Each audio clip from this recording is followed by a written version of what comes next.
Let's just put this on north. It's just a habit I get into for solar panels. There's still almost 200 meters per second of delta V left in this, so we might as well make use of it. But let's get ourselves out there to the moon. Oh, let's turn off all of this distracting information here. And there's our moon. Set that as a target. And put that out there.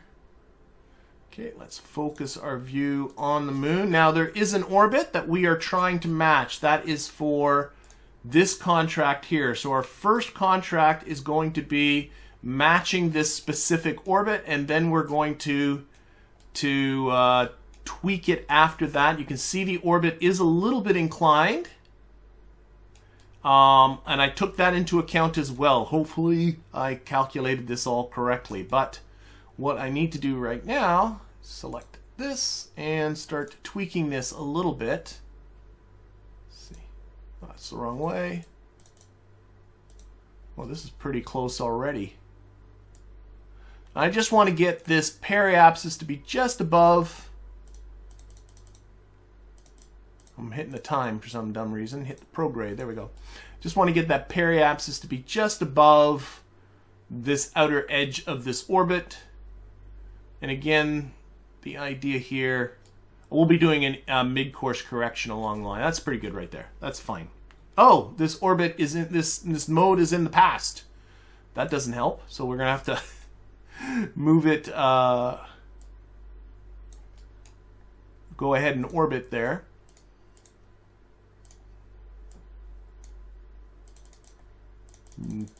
Tweak that time just a little bit more. A little bit more in a prograde. That's pretty good.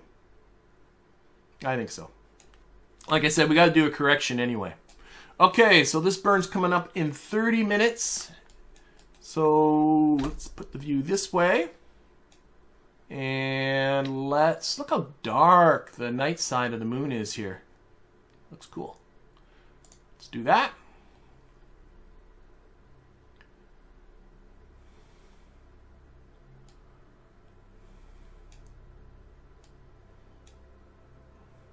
Come around here, enjoying the view.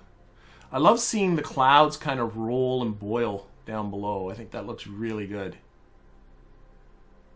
Okay, so the first part of this burn is going to be on our booster, and then the rest of it will be on the little spark engine up there at the top.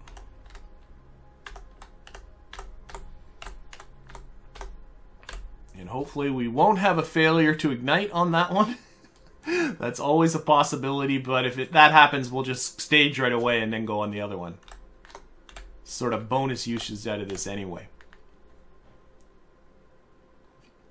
Oh, there's an add one orbit on the node itself here. Oh yeah, no. Okay, whatever.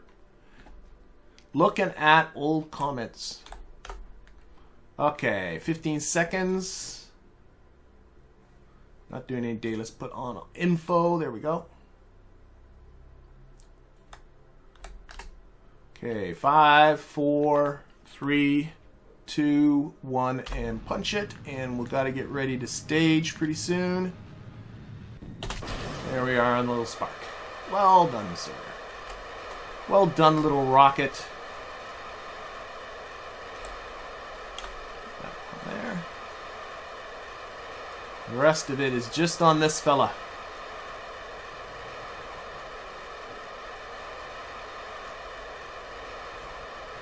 It's got a lot of work to do.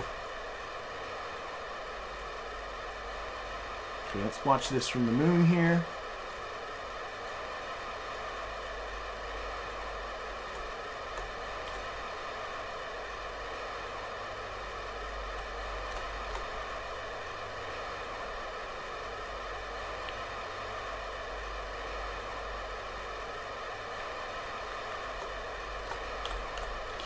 On the maneuver node and just get ready to reduce throttle. Oh, I'm fiddling. Okay, reduce throttle.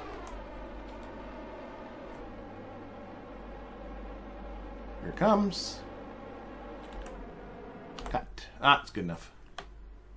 Not worth another puff. I think there's a lot of ignitions on the Spark engine, 16 ignitions, but no sense pushing it when it's not necessary. Put that onto the north vector there, and I'm going to extend these antennas while I'm thinking about it. There goes one. I thought that would do U2. Extend that antenna. Oh, didn't go both at the same time. Extend that antenna. There we go. Lots of antennas. I wanted to do that before we ended up out of range of the antennas that are built into the probe core. That would be unfortunate. While I am thinking about it. Okay, mid-course correction burn.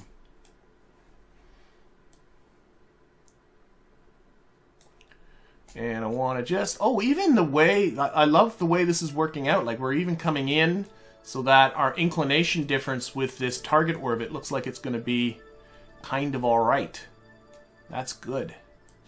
Just going to up the time here and try and get this to be as a reasonably, it's not too time critical. There we go. We'll use radial to bring that in a little bit. Obviously the scale needs to be higher than that. There we go. Zoom in, get this as close as we can from here, and then we'll... Whoa! That was a lot of change.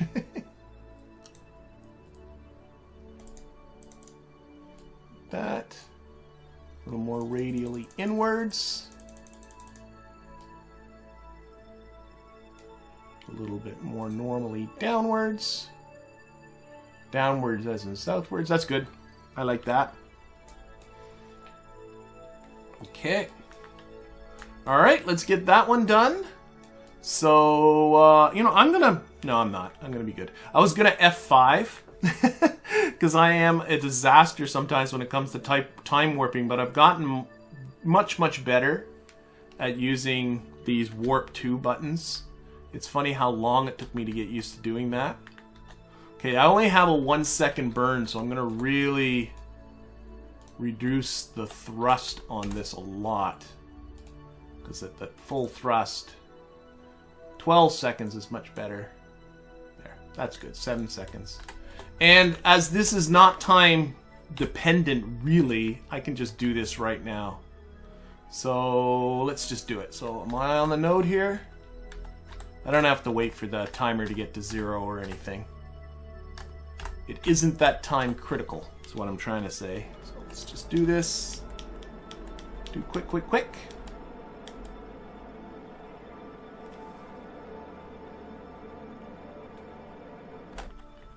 Pretty good. I think I might have overdid it a little bit, but that's okay.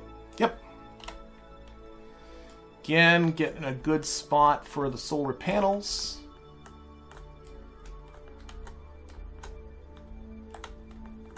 That should be fine.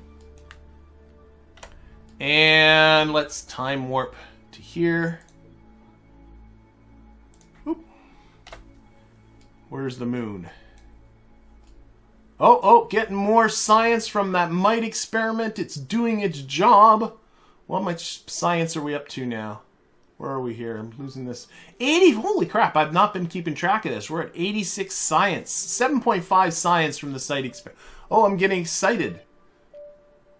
There's now 86 science there. Oh, and I see some, let's look at these notifications. We've got some contracts complete. Our low resolution altimetry scan of the Kerbin is complete. And we caught some science data from space around Kerbin. That one is complete. Nice, nice, nice, nice, nice. Okay. Meanwhile, back around the moon, we have to... Gosh, do I really? I don't even know if I need to tweak this. I think I'm perfectly happy with that. I don't think I'm going to play with that at all. So I'm just going to put a maneuver right here at periapsis. I think it's more than close enough. We'll just take a look at these orbital parameters. There is an argument of periapsis here, so what that's telling me is I do have to match this periapsis and this apoapsis locations. So we'll do that too at the same time. So this is all going to be one big burn. Well, hopefully not too big, honestly. This on 20. There we go. So get our capture here. Now the other thing, of course, we got to do is match inclination, but look how little that changes. That is fantastic. I'm very, very pleased with that. We'll do that at the same time. Need a little more. Need to bring that down. There we go. And let's see. We can get, yeah, we need more.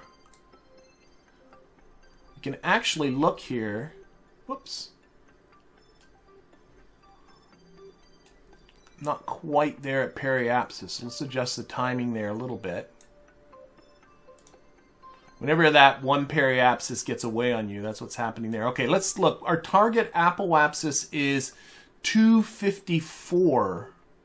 So I'm actually a little bit to 254.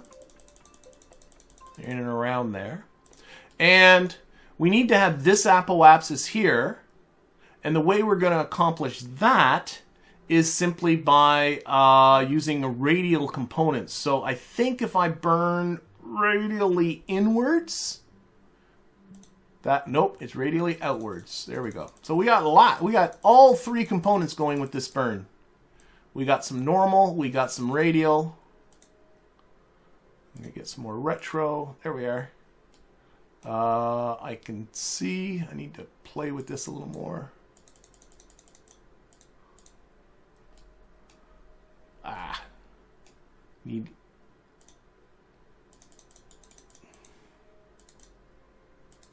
I'm playing with the radial, playing with the normal. And really, as long as if you're visually matching that target orbit, that's looking pretty, oh my gosh, that's looking snazzy all the way around. I'm not even going to look at the numbers. I'm just going with that. that looks fine to me. Remember this, let's turn that back up. Got an 18-second burn. Okay, let's get that done. So, warp to that. Let's actually turn the view back to orbital. Warp to that.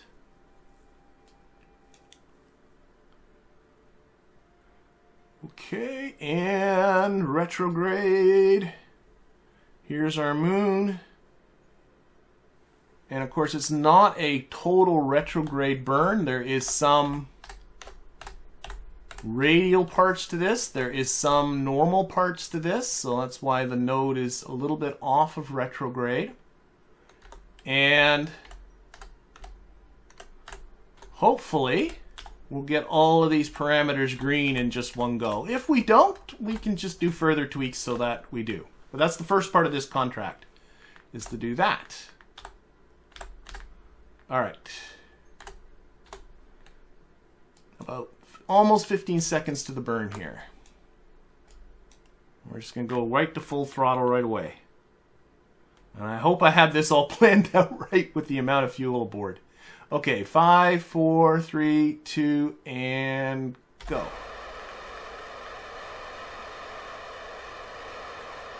And towards the end of this, we'll reduce throttle, and I'm really just looking to see these guys go green. If they go green, I'm a happy camper. Let's reduce throttle. Back on there. Reduce throttle more. Come on, go green on me. Back on that maneuver node.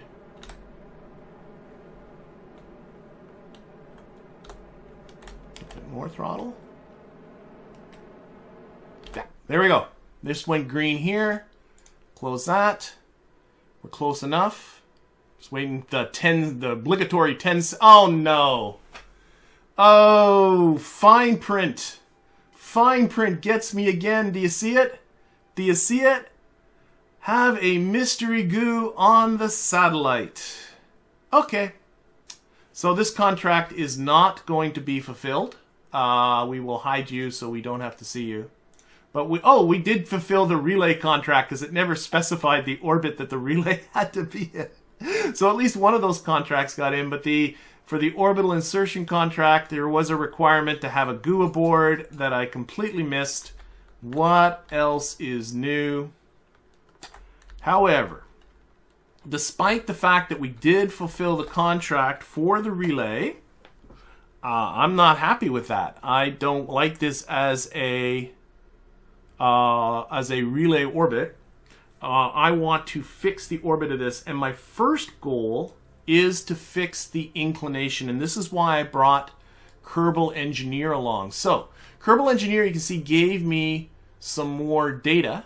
A lot of this data is repeated down here with this data, and one of the things this gives me is inclination. Tells me I'm in a 10.4 degree inclined orbit. I would like that to be 0.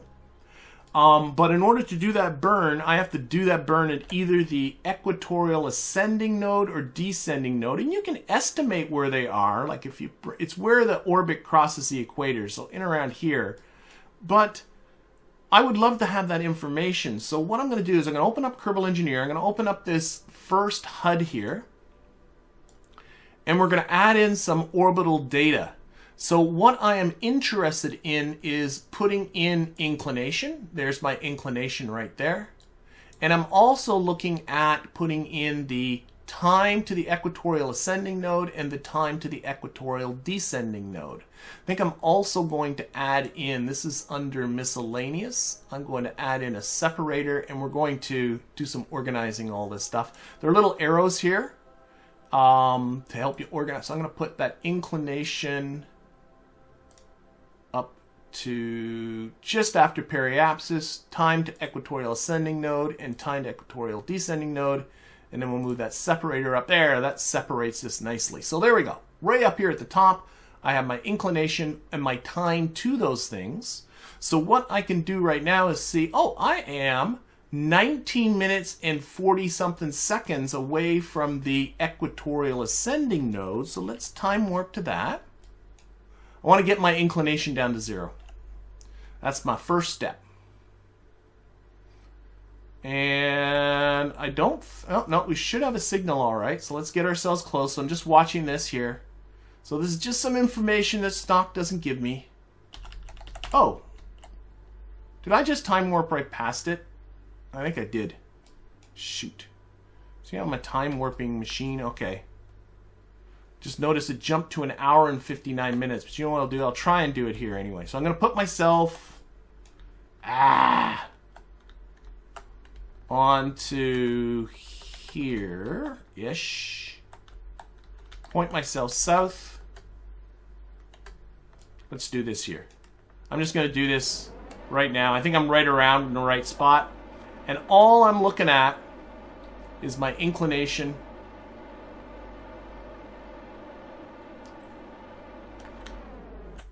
Whoops, shoot. I really should have done this with a maneuver now I'm looking at it. Okay, inclination's under 1 degree. It's under, it stopped going down. So I got it down to 0.6 degrees. Let's really get that inclination down to 0. Well, you know what? Nah, we'll leave it the way it is for now. Okay. Next step in all of this is I want to get into an orbit that is a suitable phasing orbit. You'll see what I'm getting to in just a little bit. And for that, I want it to be an apoapsis of 377.35 and a periapsis of 103.85. So I'm going to do that first. So we're going to put ourselves on retrograde. This is all just orbital tweaking stuff. We'll see how this works in just a second. I'm annoyed that I didn't get this contract because of the goo. And I'm going to bring that down to 103.85. I've got this all worked out. Trust me. 103.85.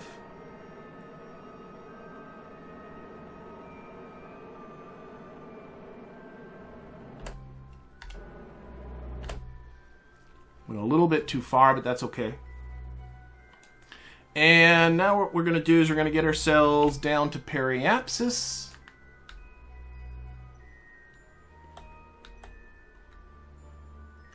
Yeah, lawyers love me. It's absolutely true. I think it would probably surprise absolutely no one if for me to say that it's my wife that handles all the finance in my house, and my lack of attention to detail She could take me for every last thing I own. Beyond a doubt. Okay, so we're time warping down to periapsis.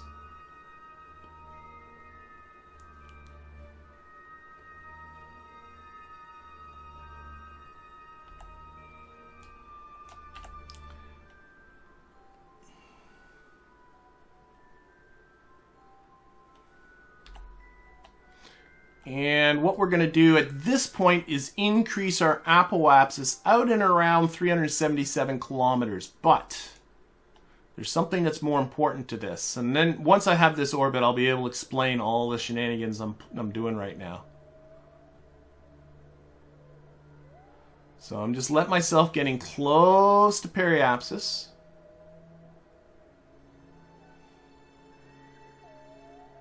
Here, we're about a minute away. I'm going to put myself on prograde. And what I want is I'm shooting for an orbit with a period of 2 hours. So though I'm really going to be, I am increasing my apoapsis, what I'm really looking at here is this orbital period number. I would like that to be as close to 2 hours as I can. That's the critical thing. Because my final orbit's going to have a period of 3 hours. And you'll see how being kind of a third off is going to really help this out. And I explained this way, way better in my tutorial video I did on Saturday. But I think you'll see how this is going to work.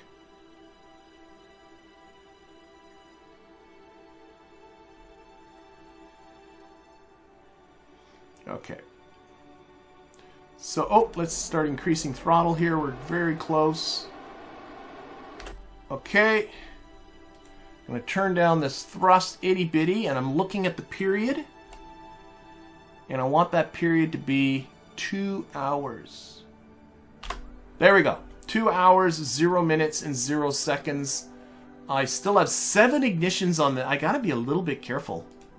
I do have to be a little bit careful. Okay. But I do not run out of ignitions on this one. Okay, so now, what is the dealio here? Why this particular arrangement? Ignore this. I'm looking at this orbit here with the periapsis here and the apoapsis here. The whole plan here is I'm in an orbit with a period of 2 hours. We're going to time warp up here towards apoapsis. I'm going to drop my first relay satellite, and then I'm going to increase its period till it has a period of 3 hours.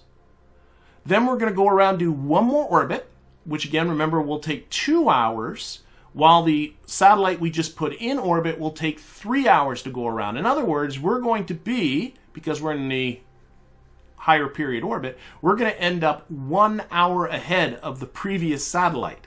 And since the period is 3 hours of the orbit that I'm going for, 1 hour is 1/3 of an orbit. Drop another satellite, go around again, and then we'll be another hour ahead, and then what we'll end up with is 3 satellites all equally spaced around our final orbit. I'm hoping that made some sense. If it doesn't, I'm hoping it'll make some sense very, very, very soon.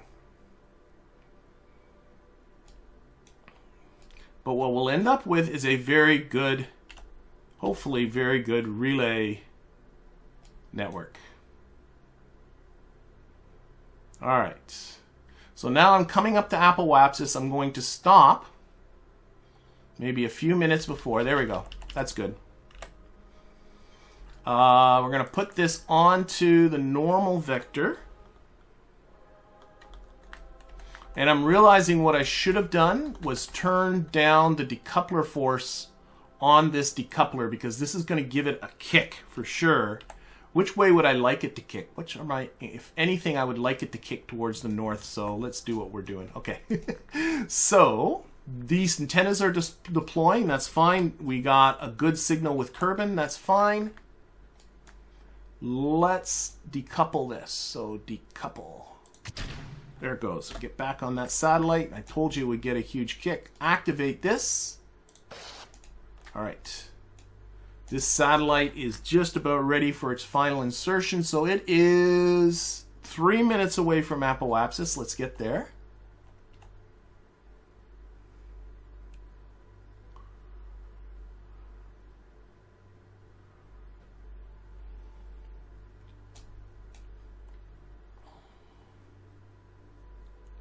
Okay.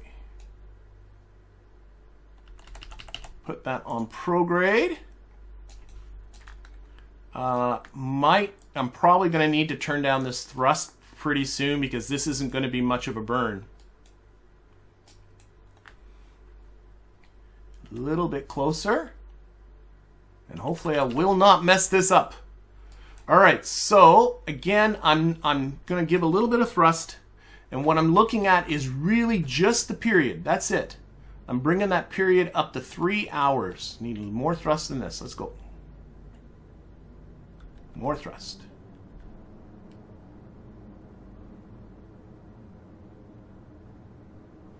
And I know if you're really finicky about getting circular orbits and making sure your inclination is exactly 0, I might come back and tweak all that stuff later.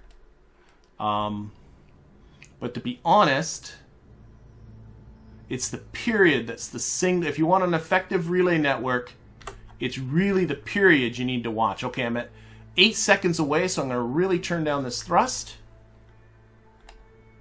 3, 5, 6, 7, 8, 9, 0. One more. 0. All right, so that's now a period of 3 hours. Put this onto north. Oh, shoot, still locked to prograde. Put this onto the north vector. And there's our first relay. Now, am I close enough to switch to my other vessel still? I am not. So we're going to have to switch to our other vessel, just doing it this way. Actually, if you're having trouble, Kerbalism does a nice job here. If you click on the names, see it gives you everything. This guy, actually, let's rename this. This is, rename it. This is Mun Relay 1. Accept.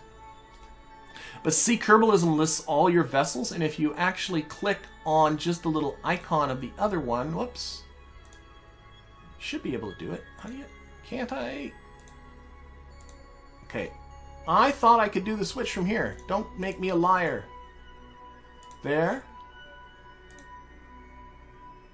Go to vessel. I knew I could do it, so I can go to it. So if you're having trouble clicking on it, instead of going back to the tracking station, this will work as well. Okay, here we go. So here's our first vessel again. Oh my gosh, we got a lot of orbits.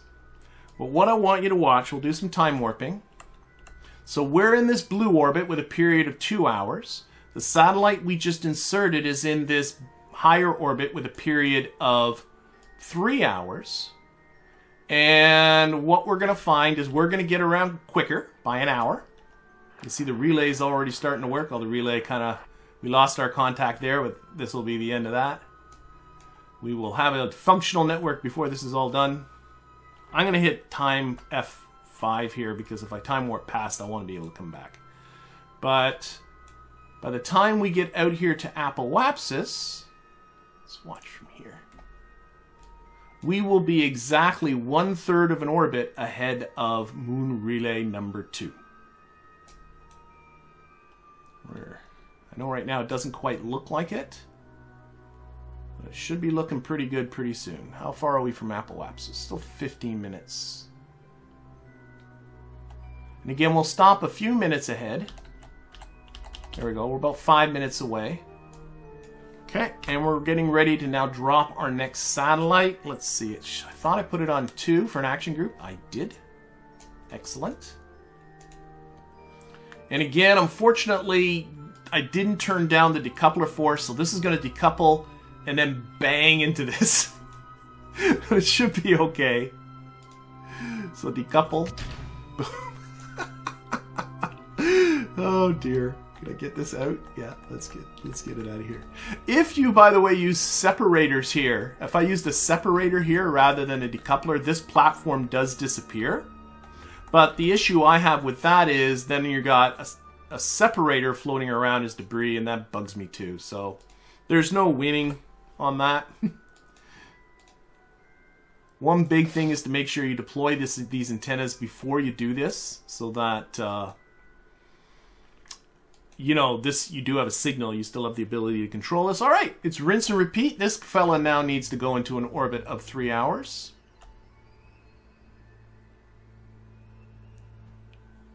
So I'm just time warping, so I'm right before apoapsis again.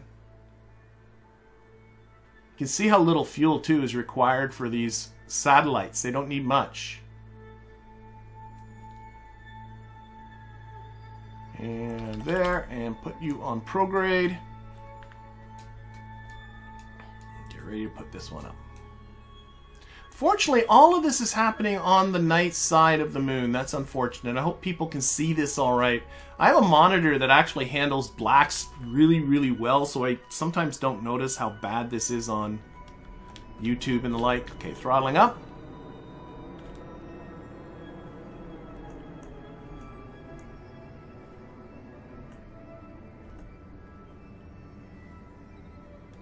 Okay, I'll let myself get a little closer here. Turn down the thrust. Apoapsis was getting a little bit away on me.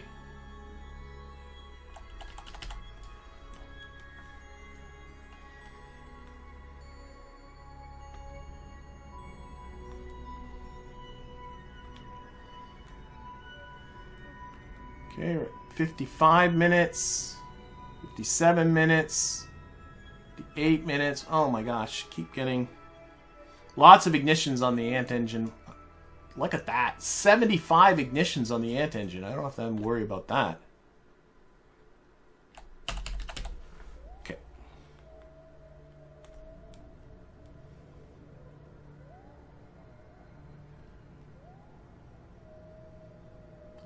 Going again, 3 hours. Okay, just a few seconds off. Let's really turn down this thrust. 8:59. There it is, 3 hours. Back on that north vector, there is satellite number 2. Still can't switch, so I'm gonna... Oh, can we still switch from here? I guess not. We're gonna rename this Mun Relay 2. Accept. Mun Relays right there. We're gonna switch to you. Last one. All right. And then finally for this one's our last relay. And although it's kind of an ugly relay, it's all right. I still have a ton of Delta V. I wasn't even close to running out of Delta V. I way over budgeted. We're going to go around. I can do a quick save in case I mess up the time warping, but we're going to go around one more time.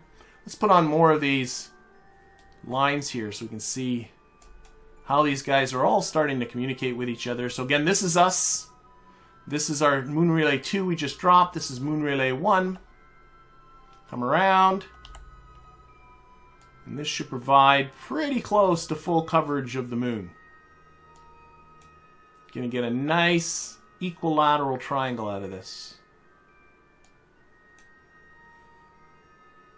More science from the site experiment. I got a lot of science coming in. Oh, what's this?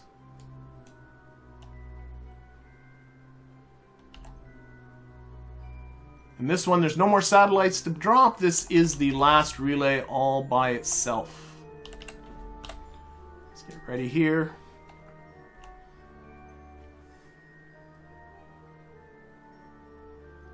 Again, I'm just getting myself to close to my apoapsis.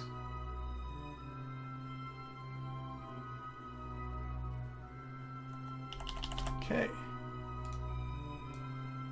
Oh, we need more thrust than that.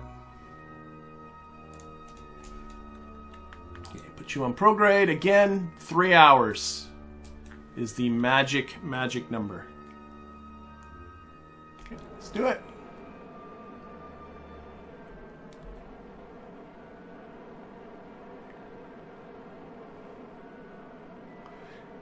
And if you mess this up, it's easy to just simply keep tweaking this. Just getting, oh, we're really close to.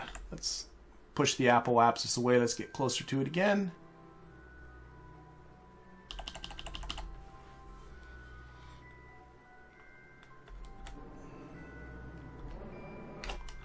Come on. Stop.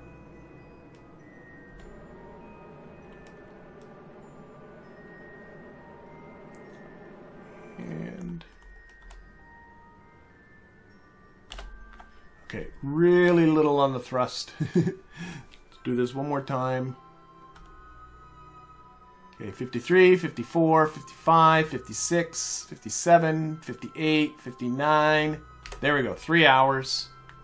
How many ignitions did I... I only have one ignition left. That was really close. I should have upgraded that engine.